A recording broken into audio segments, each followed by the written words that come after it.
Hello everyone. आज की इस वीडियो में मैं आपको समझाऊंगा कि पाइथन की हेल्प से कैंसर प्रिडिक्शन कैसे करते हैं और मैं पूरी कोशिश करूंगा कि लीस्ट टेक्निकल वर्ड्स को यूज़ करूं ताकि आप इजीली समझ पाएं।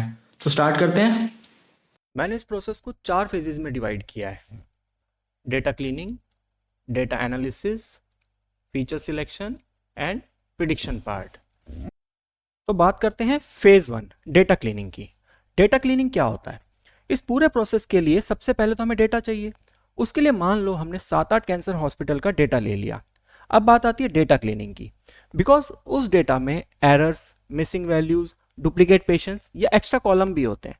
तो अगर उस डेटा को एज इट इज यूज करके प्रिडिक्शन करेंगे ना, तो रिजल्ट भी गलत आएगा। इसलिए हम क्लीनिंग करते हैं। अभी आपके सामने जो डेटा है उसमें चेक कीजिए। नेम के कॉलम में रोहन मल्होत्रा 2 बार आ रहा है। डुप्लीकेट वैल्यू कैसे? आधार नंबर भी चेक कीजिए, सेम आधार नंबर है दोनों का। Next, tumour size Neha Joshi के केस में नल है, मतलब मिसिंग वैल्यू भी है इस डेटा के अंदर। आगे चलते हैं। एज देखिए, यहाँ पे जो एज है वो 200 लिखी है, जो कि हम जैसे नॉर्मल पीपल्स के लिए पॉसिबल नहीं है। वो बात अलग है, कोई ध्यान की उस स्थिति में पहुंच चुका है जहां वो अपनी उम्र को भी कंट्रोल कर सकता है, तो बात अलग है।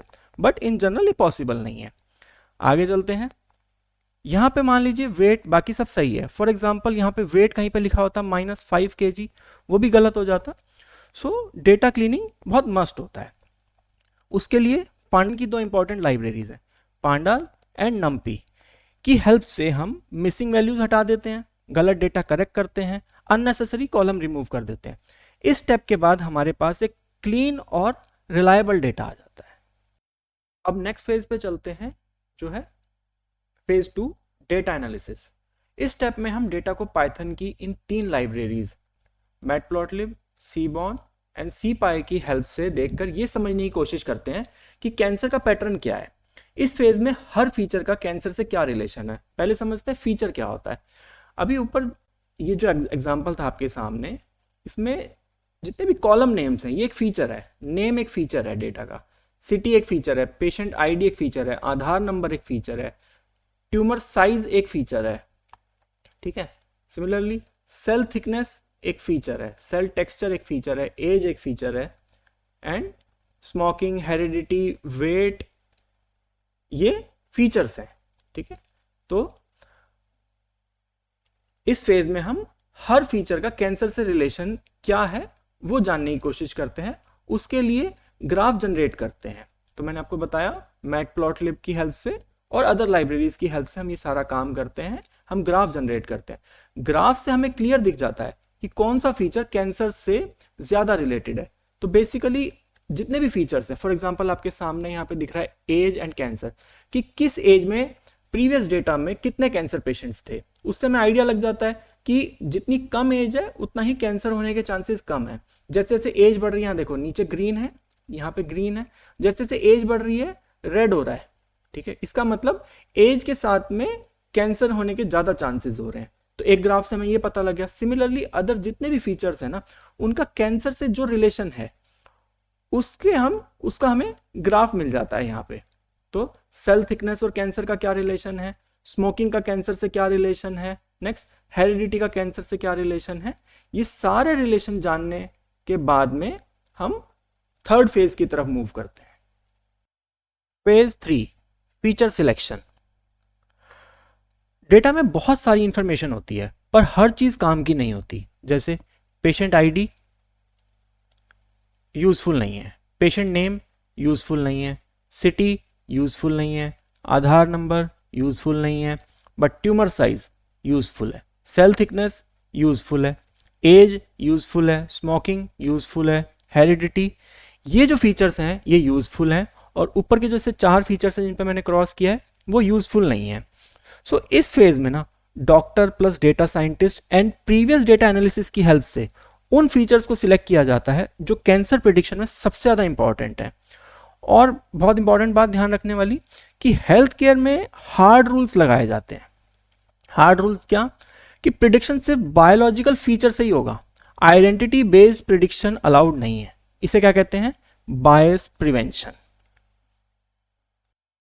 इसी फेज में लास्ट में correlation analysis and heat map बनाया जाता है।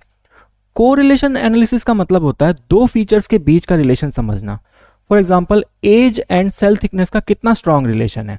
अभी आपके सामने कोरिलेशन मैट्रिक्स बना हुआ है, यहां पे देखो ट्यूमर साइज का सेल थिकनेस के साथ में कितना स्ट्रॉन्ग रिलेशन है, 0.83। मैं आपको बताता हूं 1 से 0 के बीच में स्केल वेरी करता है। 1 मतलब होता है स्ट्रॉन्ग, 0 मतलब होता है वीक। तो जितना 1 के पास होगी वैल्यू उतना स्ट्रॉन्ग रिलेशन है, जितना 0 के पास होगी उतना वीक रिलेशन है। तो यहां देखो ट्यूमर साइज और सेल थिकनेस, इनका कैंसर से अगर कैंसर के उसमें कंपेयर करें तो जो इन दोनों का रिलेशन है वो काफ़ी स्ट्रॉन्ग है, 0.83। वैसे ही सेल टेक्सचर के साथ में इन दोनों का रिलेशन, और tumour size and cell texture का जो रिलेशन है वो 0.74, एज के साथ में 0.42, स्मोकिंग 0.50। थोड़ा और मैं मूव करके दिखाता हूं आपको।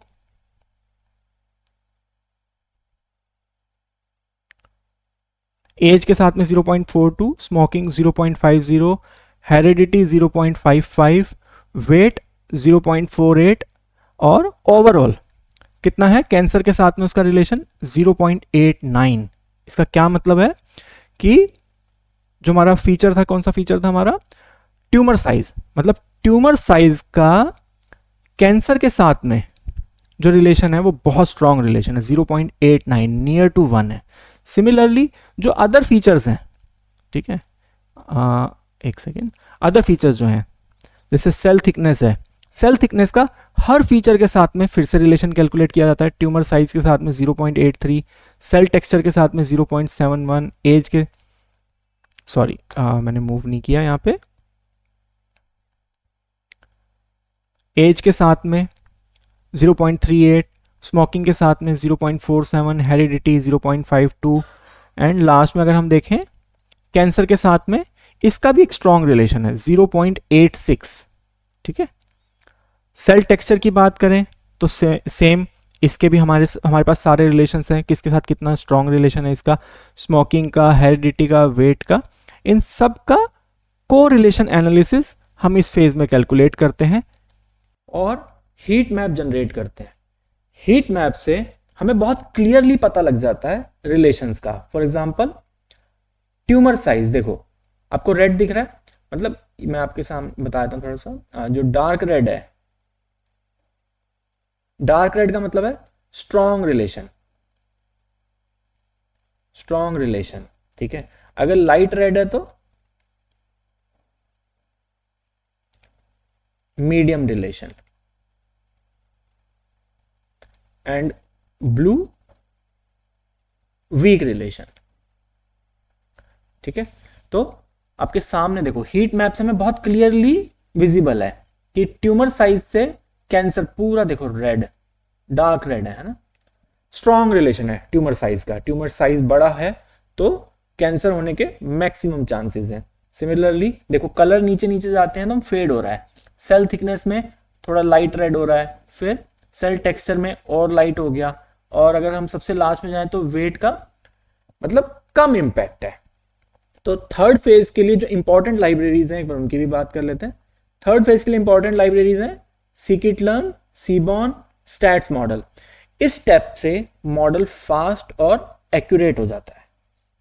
अब तक हमने रॉ डेटा को कलेक्ट करना, डेटा को क्लीन करना, डेटा को एनालाइज करना और फीचर्स को सिलेक्ट करना, देन कोरिलेशन मैट्रिक्स को समझना, उसके बाद में हीट मैप को समझना, ये हमने कवर कर लिया। अब सीधा हम चलते हैं मशीन लर्निंग पे। Machine learning, brain of system, ठीक है, काफी टेक्निकल पार्ट है तो हम इसका इजी पार्ट बस थ्योरी अंडरस्टैंडिंग के लिए समझते हैं कि कुछ पॉपुलर मशीन लर्निंग एल्गोरिदम्स हैं जैसे logistic regression, decision tree, random forest और पाइथन की कुछ लाइब्रेरी scikit-learn।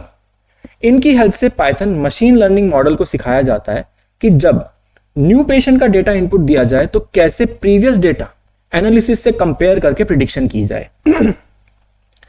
तो ये इसके पीछे पूरा का पूरा टेक्निकल स्टफ है कि वो कैसे प्रोसेस होता है। तो हम सीधा चलते हैं। फॉर एग्जांपल ये अब पूरा ट्रेनिंग हो गई, ठीक है, कि हमारे पास प्रीवियस पूरा एनालिसिस भी है और सारे हमारे पास ग्राफ्स अवेलेबल हैं, कोरिलेशन मैट्रिक्स अवेलेबल है। तो अब मान लेते हैं हमारे पास एक नया पेशेंट आता है, ठीक है, नया पेशेंट आया, उसका ट्यूमर साइज है 6.2 सेंटीमीटर, सेल थिकनेस है हाई, टेक्सचर है रफ। ये डेटा मशीन जो है मॉडल में डालती है, पुराने पैटर्न से कंपेयर करती है और आउटपुट देती है यस या नो। इतना ही नहीं, इसके अलावा भी बहुत सारे रिस्पॉन्सेज होते हैं, डिटेल्ड काफ़ी सारी चीज़ें हमें प्रोवाइड करती है मशीन। फॉर एग्जांपल प्रिडिक्शन भी करती है। फॉर एग्जांपल कैंसर अभी नहीं है, बट वो कितने % चांसेस हैं फ्यूचर में होने के, और वो किस बिहाफ पे जो उसने चांसेस कैलकुलेट किए हैं वो रीज़न भी देती है कि कौन कौन से ग्राफ से उसने डेटा को कंपेयर किया और उसको ये उसने एनालाइज किया कि इसके बिहाफ पर इतने % चांसेस हैं कि प्रीवियस कुछ केसेस में ऐसा देखा गया जब ये पैरामीटर्स थे, ये फीचर्स थे, ये वैल्यूज थी, और नए जो नई की वैल्यूज हैं और प्रीवियस केसेस में जब ये वैल्यूज उसने कंपेयर की तो उसको लगा कि कुछ इसी सिनेरियो में पहले इन वैल्यूज के साथ में कैंसर हो गया था, तो अभी भी चांसेस है कि कैंसर हो जाए। ध्यान रहे, ये प्रिडिक्शन डॉक्टर को डिसीजन लेने में हेल्प करती है, मशीन डॉक्टर को रिप्लेस नहीं करती। इस स्टेप का फाइनल गोल है डॉक्टर को अर्ली वार्निंग देना, ह्यूमन एरर कम करना, fast diagnosis and life saving decisions में हेल्प करना। Thank you so much for watching this video. और लास्ट एक इंपॉर्टेंट बात ये कहना चाहता हूं, मैं कोई डॉक्टर या मेडिकल प्रोफेशनल नहीं हूं। इस वीडियो में जो भी कैंसर प्रिडिक्शन का प्रोसेस मैंने एक्सप्लेन किया है वो सिर्फ एक एजुकेशनल ओवरव्यू है। रियल मेडिकल केस में एनालिसिस का प्रोसेस काफी ज्यादा कॉम्प्लेक्स होता है और उसकी एक्यूरेसी पेशेंट के डेटा, टेस्ट और डॉक्टर के जजमेंट पर डिपेंड करती है। इसलिए इस वीडियो को मेडिकल एडवाइस ना समझें, ये सिर्फ ये समझाने के लिए है कि पाइथन और मशीन लर्निंग का कंसेप्ट हेल्थ केयर में कैसे यूज होता है। Thank you so much.